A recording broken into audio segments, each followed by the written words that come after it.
Sabe aquela brincadeira clássica, quase universal, que a gente sempre faz com bebês? Ah, de esconder o rosto. Isso, aquela que tipo a gente esconde o rosto com as mãos, cria aquele suspense de uns 2 segundos e de repente abre as mãos e diz, achou. Uhum, é um clássico. A reação deles é sempre muito boa. Sim, a gente sempre ri muito, né? Mas parando para pensar no que está acontecendo na cabeça de uma criança de poucos meses, é um negócio fascinante. Com certeza. Porque para aquele bebê, naqueles 2 segundos exatos em que o seu rosto está coberto, você não está só escondida. Sim, a pessoa literalmente deixou de existir para ele. Exatamente. O universo deles ainda não tem, tipo, a capacidade de processar a ideia de que as coisas continuam lá, vivendo e ocupando espaço, mesmo quando elas não podem ser vistas. Pois é. É a ausência de um marco cognitivo que a psicologia do desenvolvimento chama de permanência do objeto, né? Uhum. E é meio reconfortante saber que nós humanos superamos essa fase logo nos primeiros meses de vida. Nosso cérebro aprende que o mundo tem continuidade. É, a gente aprende rápido. Mas é aí que entra nosso tema. Quando a gente olha para a vanguarda absoluta da tecnologia hoje em dia, A gente percebe algo meio perturbador, né? muito. As máquinas mais inteligentes que a gente já construiu ainda estão, tipo, presas nessa exata fase do esconde-esconde. Exato. É uma falha tremenda. Então, é para tentar curar essa espécie de amnésia que a gente vai focar este nosso mergulho aprofundado de hoje. Uhum. Ótimo tema. A nossa missão aqui é entender como os sistemas mais avançados de inteligência artificial do mundo estão tentando resolver esse próprio ponto cego cognitivo deles. E para guiar essa nossa exploração, a gente trouxe para a mesa um artigo científico recentíssimo. Super inovador, diga-se de passagem. Sim, muito. O título é meio longo, mas é Longe dos Olhos, mas não da Mente. Memória híbrida para modelos de mundo de vídeo dinâmico. É um trabalhão, né? Demais. É um projeto monumental desenvolvido em conjunto por pesquisadores lá da Universidade de Ciência e Tecnologia de Hwazong e também da Kuaishou Technology. E sintetizar esse tipo de material, sabe, entender as entrelinhas dessa pesquisa é uma coisa vital para quem acompanha a evolução tecnológica. Uhum, totalmente. Porque no mundo de, constante sobrecarga de dados, entender esses gargalos e como os cientistas superam isso, dá pra gente uma visão muito clara e antecipada do futuro. Sim, e é bom deixar claro, logo de cara para quem está ouvindo, que a gente não está falando só de melhorar uma IA para, sei lá, gerar videozinhos engraçados para a internet, né? Não, de forma alguma. A gente está falando da base tecnológica primária para inteligência corporificada. Traduzindo, robôs físicos operando nos nossos ambientes do dia a dia. Exato. E, de forma ainda mais crítica, a gente está falando do futuro dos veículos autônomos. Nossa, sim!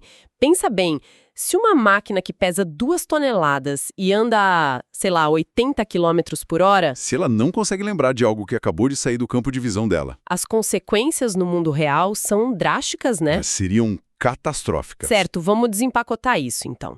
Porque antes da gente olhar para a solução genial que esses pesquisadores criaram, a gente precisa entender a falha fundamental desses chamados modelos de mundo em vídeo atuais. Uhum.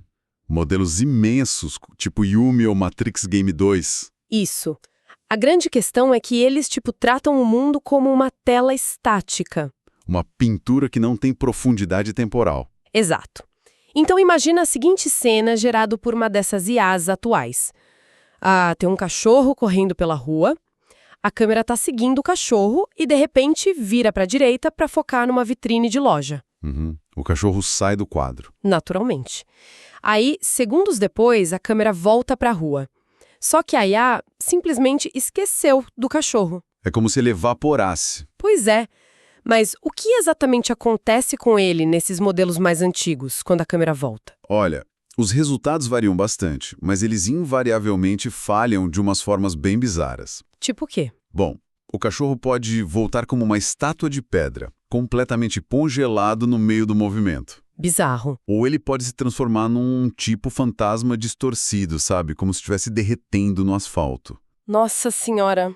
Ou, na grande maioria das vezes, ele pode simplesmente desaparecer no ar, como se aquele animal nunca tivesse existido naquela simulação. É o esconde-esconde do bebê de novo. Exato. O modelo atual não tem a capacidade computacional para continuar simulando a existência, a trajetória e o movimento daquele sujeito enquanto ele está fora da tela. Mas, assim, por que isso acontece? Eu fico encafifada com a mecânica da coisa. Quer dizer, qualquer computador moderno hoje tem uma memória RAM gigantesca. Tem sim. A máquina não poderia simplesmente, salvar um pequeno arquivo de texto em algum lugar dizendo: Ei, lembra que tinha um cachorro marrom nas coordenadas XY? Por que é tão difícil lembrar de um elemento? O que é fascinante aqui, e que responde direto à sua dúvida, é a arquitetura de como essas IAs imaginam as coisas em primeiro lugar, sabe? Ah, como assim? O problema técnico central atende por um nome específico: emaranhamento de características, ou no inglês mais técnico, Feature Entanglement. Emaranhamento de características. Ok, e como isso funciona na prática? Bom, a gente sabe que a IA gera vídeos quadro a quadro, mas antes desses pixels todos aparecerem na tela, a IA processa a informação num nível matemático super abstrato chamado de espaço latente de difusão. Certo. Pensa nesse espaço latente como a cozinha onde a IA prepara a imagem. O problema é que, nesses espaços latentes padrão, as coisas não são salvas como, objetos perfeitamente separados em prateleiras. Entendi. O cenário estático, tipo a rua, a árvore, os prédios, e os sujeitos em movimento, como o nosso cachorro, eles são processados juntos, de uma vez só. Então, se eu puder criar uma imagem mental aqui, é como se a IA pegasse o morango, que seria o cachorro, e a banana, que seria a rua, e batesse tudo no liquidificador. Ela cria uma vitamina, tipo um smoothie de dados. Olha, essa é uma analogia perfeita. É exatamente um smoothie de dados. Saquei. Então, quando a câmera vira lá para a vitrine e depois tenta voltar para a rua, a IA tenta recuperar o contexto histórico daquele espaço. Ela vai até a geladeira e puxa essa jarra de vitamina inteira. E aí é que tá o problema.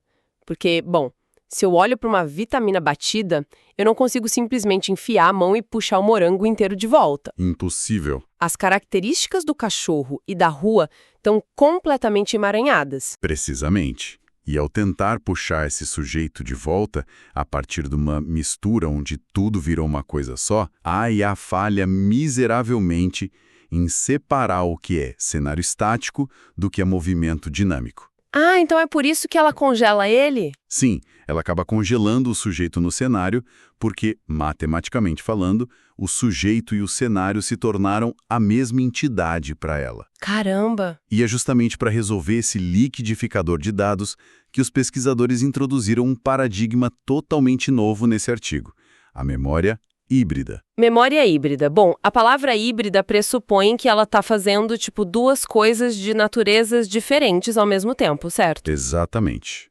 Sim, e essa é a exigência central agora. O modelo precisa atuar com duas lógicas simultâneas e bem separadas. Como se fossem duas vias. Isso.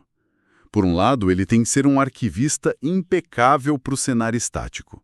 Tem que lembrar exatamente da textura daquele prédio ou da posição de um poste.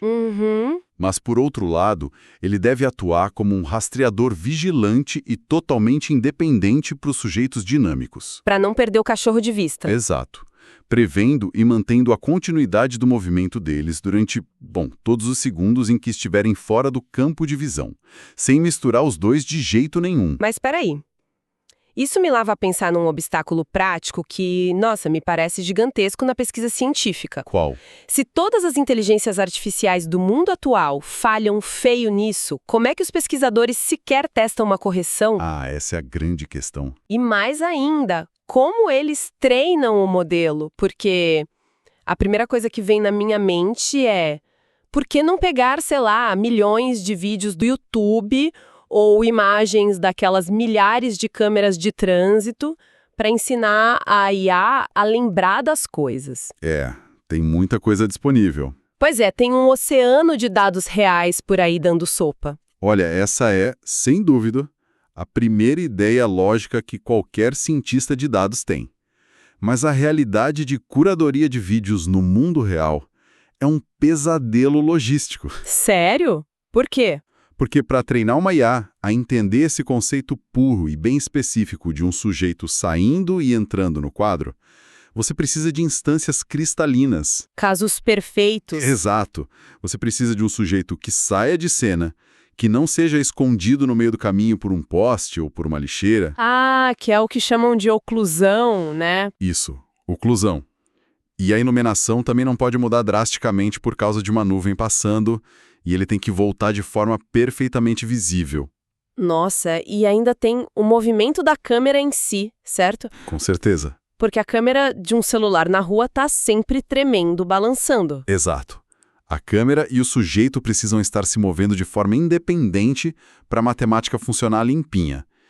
Tentar encontrar, limpar, catalogar, isolar essas instâncias exatas. Num mar de vídeos aleatórios da internet. Numa escala de dezenas de milhares de vídeos reais do YouTube, é quase impossível.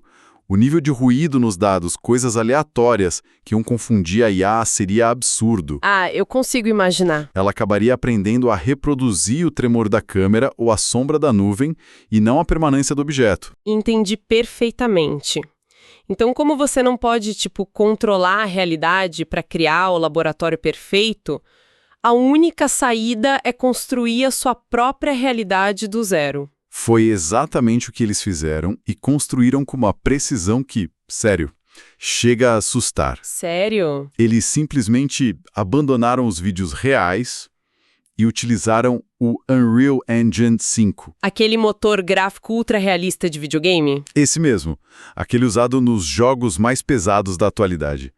Eles usaram para forjar um universo de dados impecável e batizar esse universo de HM World. Que virou o primeiro conjunto de dados em grande escala focado nisso, né? Isso, o primeiro da história focado exclusivamente em treinar essa memória híbrida. E, além do artigo, os números desse HM World não parecem só um experimento de faculdade, sabe? É uma produção colossal. Os números são absurdos. São o quê? Quase 60 mil clipes. 59.225 clipes de vídeo de alta fidelidade renderizados. Caramba! E o nível de diversidade é insano. Pelo que eu vi, são 17 tipos de ambientes diferentes, de ruas, de cidade até florestas, 49 sujeitos diferentes. E não é só um bonequinho genérico andando reto, não. Não, inclui humanos de várias etnias, com roupas variadas, várias espécies de animais, e tudo isso com 10 trajetórias de movimento diferentes que eles mesmos programaram. É um trabalho de formiguinha. É literalmente como montar um estúdio de cinema digital de ponta em Hollywood, contratar atores virtuais, programar diretores de fotografia digitais, só para brincar de esconde-esconde com uma máquina. É fantástico. É um nível de controle de variáveis absoluto, o que é o sonho de qualquer pesquisador. Com certeza. Mas o detalhe mais crucial do HM World, o que realmente faz a diferença para curar a amnésia da IA, está em como eles programaram as câmeras virtuais. Ah, é. Como assim? Eles desenharam 28 trajetórias de câmera específicas com um único propósito metodológico: ir e voltar. A câmera faz uma panorâmica suave para a esquerda e, de forma implacável, volta para a direita. Forçando a barra mesmo. Isso. O sistema força deliberadamente o sujeito a sair dos limites do quadro e o obriga a entrar novamente. E eles separaram totalmente a física do movimento da câmera da física do movimento do sujeito. Genial! Então, com esse laboratório impecável pronto, eles finalmente tinham uma pista de testes válida. Eles puderam, jogar os modelos antigos lá dentro, confirmar que todos eles batiam o carro na mesma curva. Exatamente. E aí sim abriram caminho para introduzir a grande inovação tecnológica que dá título à pesquisa, a arquitetura Hydra. Exatamente. Hydra, que é a sigla para Hybrid Dynamic Retrieval Attention, ou Atenção de Recuperação Dinâmica Híbrida em português. É aqui que a solução ganha forma real. Aqui é onde a coisa fica realmente interessante. Mas antes de você explicar os bastidores do Hydra, tem uma coisa que me deixa muito encafifada sobre esse desafio de lembrar para um computador que lida com vídeo. Pode falar. Se a gente gravar um vídeo de 10 segundos em altíssima resolução, São centenas de quadros, né? Sim, muitos frames. Tentar manter todos esses quadros na memória ativa de curto prazo da IA ao mesmo tempo, nossa, o computador simplesmente derreteria, não é? Com certeza. Haveria muita informação inútil ali. Então, como é que o Hydra lembra do passado sem travar o sistema inteiro? Ótima pergunta. O que você está descrevendo aí é conhecido como sobrecarga computacional. E isso, além de travar, gera uma sobrecarga de ruído que confunde completamente a IA. Faz todo sentido. O Hydra, que, vale mencionar, foi construído pegando um modelo base que já era muito poderoso chamado ON.2.1, T2V 1.3B, e modificando as entranhas dele, resolve isso de uma forma muito, muito elegante. Tá, e como eles fizeram isso? A arquitetura é dividida em duas grandes fases. A primeira parte é o que eles chamam de tokenizador de memória, ou Memory Tokenizer. Certo. E qual é a mágica desse tokenizador para não deixar a IA criar aquele famoso smoothie que misturava a rua e o cachorro? A genialidade está em como ele comprime a informação. Em vez de tentar guardar um JPEG cru, sabe? Gigante e pesado de tudo que passou na tela. Uhum. O tokenizador de memória usa um processo matemático chamado convoluções 3D. Convoluções 3D. Isso. Ele pega o espaço físico da imagem e o tempo decorrido e amassa tudo isso em pacotinhos minúsculos e absurdamente densos de informação, que na área a gente chama de fichas ou tokens. Certo, mas deixa eu tentar trazer essas convoluções 3D para o mundo real, para quem está ouvindo. Claro. Uma imagem comum, uma foto normal, é 2D, certo? Tem lá altura e largura. Exato. Quando a gente adiciona o 3D nesse contexto de vídeo, o D extra aí seria o tempo. Perfeito, você matou a charada. Ao processar em 3D, a IA não está tirando uma fotografia parada. Ela está capturando uma, digamos, fatia de tempo. Uma fatia de tempo? Sim. Pensa naqueles bloquinhos de post-it onde você desenha um bonequinho em cada página e folheia rápido para criar uma animação, sabe? Ah, sim. O flipbook. Isso. A convolução 3D não olha só para uma página isolada. Ela analisa várias páginas ao mesmo tempo para entender a fluidez da ação. Entendi. E por causa desse processamento 3D temporal, essas fichas geradas são muito ricas em informações vetorizadas de movimento.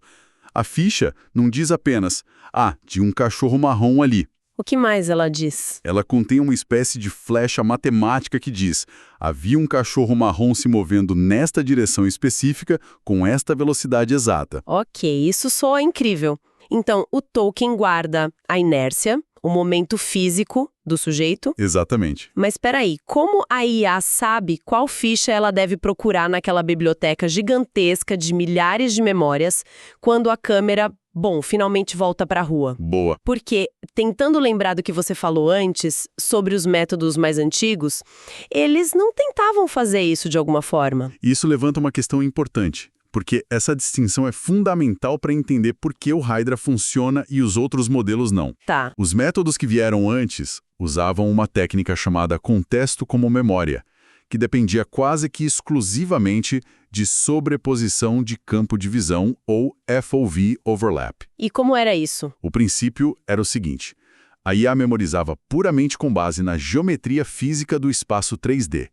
Se a câmera olhasse para a coordenada espacial x, y e z, ela puxava da memória os pixels que tivessem registrados naquela exata coordenada de espaço. Deixa eu ver se eu consigo prever o problema disso. Vai lá. Se a lógica é puramente espacial. Digamos que no segundo 1, o cachorro estava exatamente na frente da árvore, na coordenada x. Aí a câmera vira para o outro lado, o cachorro continua correndo fora da tela em direção à coordenada y. Certo. No segundo 5, a câmera volta para a árvore, na coordenada x. Aí a antiga olha para a árvore e pensa: bom, o que eu tenho na memória para a coordenada x nesse exato milissegundo? E a resposta é: nada. A rua está vazia. Você acertou em cheio o calcanhar de Aquiles dos modelos antigos. É exatamente isso. Pela lógica do campo de visão, se a câmera puxa a memória de um momento em que aquele espaço físico específico estava vazio, porque o sujeito já passou dali, a IA simplesmente desenha uma rua vazia. Faz sentido. Ela procura pelo lugar, mas não procura pelo sujeito. Ela não tem a menor ideia de que o cachorro viajou. Então ela reconstrói a árvore com uma nitidez absurda, né? Mas apaga o cachorro da existência porque a regra dela era rígida demais. Exato. E como a segunda parte do Hydra resolve essa miopia toda? O Hydra abandona totalmente essa dependência estrita da sobreposição geométrica. Em vez disso, a segunda parte da arquitetura usa uma métrica que eles chamam de afinidade espaço-temporal. É uma mudança de postura, então. Total. Quando a câmera volta para a cena e a IA precisa desenhar o próximo quadro, ela não pergunta mais passivamente o que tem neste lugar. O que ela faz? Ela envia uma consulta de busca altamente inteligente lá para a biblioteca de fichas de memória que a gente criou na primeira etapa. Ela usa aquela fatia de tempo para calcular uma correlação profunda. Buscando a ficha certa. Sim, ela busca ativamente a ficha que contém não só a aparência, mas a continuidade do movimento de qualquer sujeito que deveria cruzar aquele espaço exato naquele momento. Nossa, é como se fosse um detetive calculando rotas. É bem por aí. A IA faz a conta, tipo, olha, com base na velocidade de 10 km por hora e na direção daquele cachorro lá atrás, há uns 4 segundos, ele não tá mais na árvore, mas ele deveria estar entrando na beirada do quadro agora mesmo. Encontre a ficha dele. Exatamente isso. O modelo está sempre varrendo o histórico, buscando ativamente as pistas para puxar o sujeito de volta para a realidade da simulação no exato lugar onde as leis da física dizem que ele deve estar. Impressionante. E para não travar o computador, como você perguntou antes, ele usa um filtro super inteligente que descarta o que não importa. Ah, entendi. Ele seleciona apenas os tokens mais relevantes, o que eles chamam de Top K tokens, fundindo essas memórias históricas com o contexto imediato daquele milissegundo. E o resultado visual disso é que o sujeito reaparece de forma incrivelmente fluida. Continuar a doação sem pular nenhum quadro. Sem pular nada. É uma teoria maravilhosa, mas a gente sabe que em ciência da computação, uma teoria elegante no papel precisa sobreviver ao teste brutal dos números, né? Com certeza. Tem que provar. Então, o que tudo isso significa? Porque avaliar isso me parece um desafio por si só. Você não pode simplesmente colocar, sei lá, um estagiário assistindo 59 mil vídeos e anotando numa prancheta, o cachorro sumiu neste aqui, mas ficou bom naquele ali. Não tem como. Demoraria uma eternidade. Como eles tiraram a prova real de que o Hydra realmente funciona na prática? Eles precisaram criar uma nova régua. E a solução foi usar inteligência artificial para julgar outra inteligência artificial. Ah, clássico. Os pesquisadores criaram uma métrica de avaliação inédita chamada DSC, que significa consistência dinâmica do sujeito. Para medir isso sem nenhuma intervenção humana, eles colocaram 2 robôs juízes para trabalhar. Tá, quem são esses juízes? Primeiro, eles usam o YOLO V11. É um modelo de detecção de objetos rapidíssimo. Ele serve para varrer os vídeos gerados e desenhar caixas ao redor de qualquer sujeito que entre na tela, recortando a imagem dele. Saquei. O YOLO é tipo segurança da balada que aponta o holofote e diz, olha, tem alguém se movendo aqui. Isso mesmo. E em seguida, eles pegam esse recorte específico e passam por um segundo juiz, que é um modelo de visão semântica muito famoso chamado CLIP. E o que o CLIP faz? O trabalho do CLIP é agir como um inspetor de identidade. Ele pega o recorte do cachorro antes dele sair da tela, depois pega o recorte do cachorro que o modelo gerou quando a câmera voltou, e compara matematicamente os dois, para garantir que não é apenas um cachorro qualquer, mas é o mesmo cachorro, com as mesmas cores, a mesma textura e a mesma postura física que era esperada. Caramba, é um sistema de auditoria automatizado e super implacável. Implacável. E qual foi o placar final quando eles colocaram o Hydra no ringue contra os modelos que já existiam? Olha, foi um verdadeiro massacre estatístico. O Hydra dominou completamente. Lembra daqueles problemas iniciais que a gente discutiu? Do cachorro derretendo ou sumindo, lembro. Então, o modelo concorrente chamado DeFOT, quando submetido a essas câmeras complexas do HM World, fazia os sujeitos evaporarem com muita frequência. As métricas do CLIP simplesmente despencavam porque o objeto parava de existir. E eu vi no material que eles testaram também contra um gigante do mercado comercial, né? Sim, testaram contra o WorldPlay. É um modelo fechado, super respeitado por ter uma consistência visual muito boa. E como ele se saiu? Mas, colocado frente a esse desafio extremo de saídas e reentradas constantes no quadro, o WorldPlay não aguentou. Não. Ele até tentava manter o sujeito lá, mas fazia os personagens gaguejarem, os movimentos ficavam todos picotados, a física se tornava bem artificial, sabe? Como um videogame travando por falta de memória. Nossa, sei bem como é. O Hydra, por sua vez, manteve a identidade do sujeito e a inércia do movimento de forma quase impecável. Só para dar um gostinho para os puristas dos dados que estão nos ouvindo, o Hydra atingiu os maiores picos em PSNR e SSIM no estudo inteiro. Deixa eu só traduzir essas siglas rapidinho. PSNR mede basicamente se os pixels continuam com a mesma qualidade e nitidez de antes, sem borrar. E o SSIM verifica se a estrutura da imagem ainda faz sentido lógico para o olho humano, certo? Exato, perfeita tradução. Ele não só lembra, como desenha a memória com perfeição. Mas tem um detalhe nos dados de validação que eu achei a prova definitiva dessa arquitetura toda. O quê? Durante a fase de testes rigorosos, eles fizeram o que a gente chama de estudo de ablação. É um procedimento padrão onde você vai desligando partes do código do seu próprio sistema para ver o que quebra. Ah, para provar qual parte é a mais essencial. A clássica engenharia reversa do caos. Exatamente. E adivinha o que eles desligaram no Hydra? Não sei, o que foi? Eles foram lá no tokenizador de memória e reduziram a dimensão temporal para 1.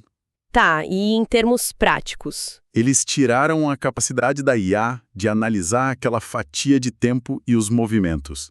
Ela voltou a ver a memória apenas como fotografias estáticas isoladas. Deixa eu adivinhar. Todo o sistema desmoronou na mesma hora. Imediatamente, a performance despencou, os sujeitos voltaram a ficar totalmente distorcidos ou simplesmente sumiam de novo. Caramba! Esse teste prova sem margem para dúvidas que o verdadeiro pulo do gato do Hydra é justamente a interação temporal contínua na formação da memória. Se a máquina não compreende a passagem do tempo e o vetor de movimento no exato momento em que cria a lembrança... Ela é incapaz de calcular o futuro desse objeto. Perfeito. A memória para a inteligência artificial dinâmica não pode ser uma foto. Ela tem que ser um filme comprimido. Isso faz todo o sentido do mundo. E, honestamente, nos leva de volta ao motivo de tudo isso importar tanto fora do laboratório. Sim, para as aplicações reais. A gente mencionou carros autônomos lá no início e agora a gravidade disso fica muito, muito mais clara. Se conectarmos isso a uma visão mais ampla, é o cenário clássico de risco de vida. Imagina um carro autônomo dirigindo por uma rua residencial bem tranquila. Certo. Uma criança correndo pela calçada entra rapidamente atrás de um caminhão de entregas que está estacionado. Nesse exato momento, a criança sai fisicamente do campo de visão das câmeras e dos radares do carro. Dá até um frio na barriga de imaginar. Um sistema cognitivo antigo, sem essa memória híbrida, pode cometer o erro fatal de esquecer que a criança existe, assumindo que, bom, como não tem pixels de criança na tela agora, a rua adiante está totalmente livre. E o carro simplesmente acelera. Exatamente. É assustador. Mas um modelo de mundo operando com a lógica do Hydra retém ativamente a ficha de memória temporal daquela criança. Ele usa os dados de velocidade e direção anteriores para calcular silenciosamente a trajetória dela por trás daquele caminhão bloqueador. Nossa, então a IA sabe com precisão física que a criança está prestes a emergir do outro lado em, sei lá, 1 ou 2 segundos? Sim, mesmo estando completamente cega para ela naquele exato milissegundo. A máquina toma decisões baseadas não apenas no que ela vê agora, mas na continuidade implacável da física do mundo real. Uau! Essa capacidade de processar o que não é visto abre portas incríveis também, sei lá, para a indústria do entretenimento, né? Muito. Pensa em videogames de mundo aberto, do futuro, ou em realidades virtuais totalmente geradas por IAs em tempo real. A grande frustração atual de muitos jogos é que, quando você vira as costas para um personagem não jogável, um NPC, ele desaparece. Basicamente entra em suspensão para poupar a memória do console. Com esse tipo de avanço do Hydra, o universo digital não para de existir. O fazendeiro lá na vila continua plantando, o comerciante continua viajando pelas estradas, a física continua operando normal. Tudo isso enquanto você está do outro lado do mapa. Sem dúvida. A imersão no mundo perfeitamente persistente seria absoluta. O que esses pesquisadores chineses provaram aqui foi um salto de eficiência brutal. Com certeza. Eles demonstraram que a gente não precisa de supercomputadores gigantescos processando a totalidade de um universo digital 100% do tempo para manter tudo coerente. Uhum. O que a gente precisa é de um sistema arquitetônico elegante, baseado nessa tensão espaço-temporal e recuperação cirúrgica, para guardar o estado dinâmico das coisas e, bom, puxar as peças certas na posição certa assim que nosso campo de visão retorna a elas. Nossa, bem, que jornada que a gente fez hoje, hein? Nem me fale. Começamos falando sobre biologia básica, sobre bebês brincando de esconder o rosto e como as inteligências artificiais multibilionárias tinham até ontem a mesma limitação cognitiva de não entender que o que sai da tela continua existindo. Exato. A gente passou pela construção fenomenal daquele HM World no Unreal Engine, criando basicamente uma matrix de testes só para forçar e medir esses esquecimentos. Um trabalho incrível. E finalmente destrinchamos como Hydra curou essa amnésia, criando tokens que misturam espaço e tempo, agindo como detetives que calculam rotas para garantir que nada evapore no vácuo da memória de silício. É um divisor de águas na nossa busca por simulações que sejam de fato verdadeiras representações da física. O fato de que os cientistas conseguiram não apenas identificar essa amnésia, mas criar um mecanismo para quantificá-la e resolvê-la com matemática vetorial, isso muda drasticamente o patamar do que a gente vai poder criar na próxima década. Com certeza. E isso nos deixa com um pensamento profundamente intrigante para carregar depois dessa conversa de hoje. Qual? Se a inteligência artificial está agora, neste exato estágio da pesquisa, dominando a habilidade de simular e calcular com precisão milimétrica a existência contínua, invisível e dinâmica de sujeitos que ela sequer está vendo, quão distantes estamos do dia em que ecossistemas digitais inteiros terão uma vida própria, silenciosa e coerente, rodando nos bastidores? É uma boa pergunta. A velha pergunta filosófica ganha uma roupagem assustadoramente moderna. Se uma árvore cai numa floresta digital simulada e não há nenhum usuário olhando para a tela naquele momento, ela faz barulho? Pois é. Bem, com os alicerces do Hydra, a árvore não só faz barulho, como a inteligência artificial se lembra exatamente do ângulo, da velocidade e de como as folhas tremeram antes de atingir o chão virtual. Muito obrigada a todos por nos acompanharem mais esta exploração científica. Foi um prazer. Até o nosso próximo mergulho aprofundado.